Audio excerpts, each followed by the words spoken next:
السلام علیکم ورحمۃ اللہ وبرکاتہ۔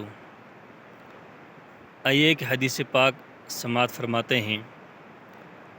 سرکار دو عالم صلی اللہ علیہ وسلم کے ارشاد ہے، آپ نے فرمایا المؤمن مرآۃ المؤمن،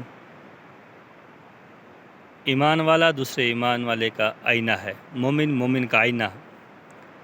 آئینہ کہتے ہیں شیشے کو۔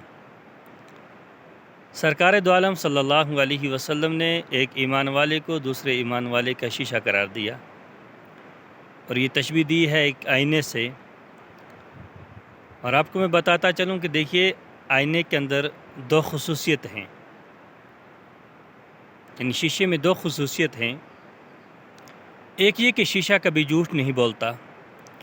آپ نے جب بھی شیشے کے سامنے اپنے چہرے کو رکھا ہو، اس شیشے نے کبھی جھوٹ نہیں بولا ہوگا، بلکہ آپ کا چہرہ جیسا تھا ویسا ہی اس نے دکھایا، اور آپ کے چہرے پر جو کچھ تھا اس کو دکھانے کی اس نے کوشش کی، کبھی چھپایا نہیں۔ تو نمبر ایک، شیشہ کبھی جھوٹ نہیں بولتا۔ اور دوسرے، آئینے کے اندر ایک اور صفت ہوتی ہے، وہ یہ کہ آئینہ آپ کا عیب دیکھتا ہے اور اس عیب کو آپ ہی کو بتاتا ہے، کسی اور کے سامنے آپ کے عیب کا ذکر نہیں کرتا۔ آپ کے چہرے کے اوپر داغ ہے، میل ہے، کچھ بھی ہے، وہ شیشہ دیکھتا ہے اور دیکھنے کے بعد آپ کو بتاتا ہے، لیکن اس آپ کے عیب کا ذکر، آپ کی اس برائی کا ذکر معاشرے میں کسی کے سامنے نہیں کرتا۔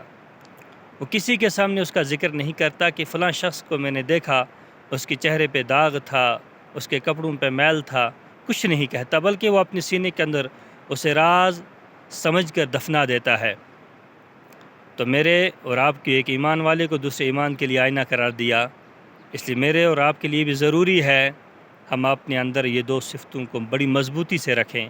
ایک، ہماری زبان سے جھوٹ نہ نکلے، اور دوسرا کہ ہم کبھی بھی کسی کے عیب کو کسی کے سامنے ذکر نہ کریں۔ کسی کے سامنے برائی ہے تو اس سے جا کر سمجھانا چاہیے، اس سے کہنا چاہیے آپ کے اندر یہ کام ہے، یہ فعل ہے، یہ عادت ہے، یہ بری ہے، اسے چھوڑ دیں۔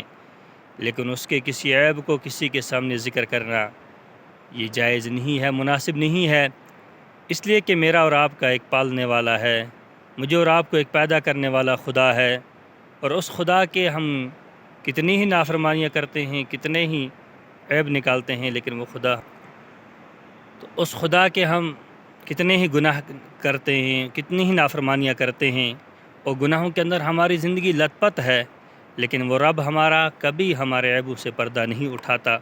جب خدا خدا ہو کے میرے اور آپ کے عیبوں سے پردہ نہیں اٹھاتا، تو پھر میں اور آپ کون ہو گئے ہیں؟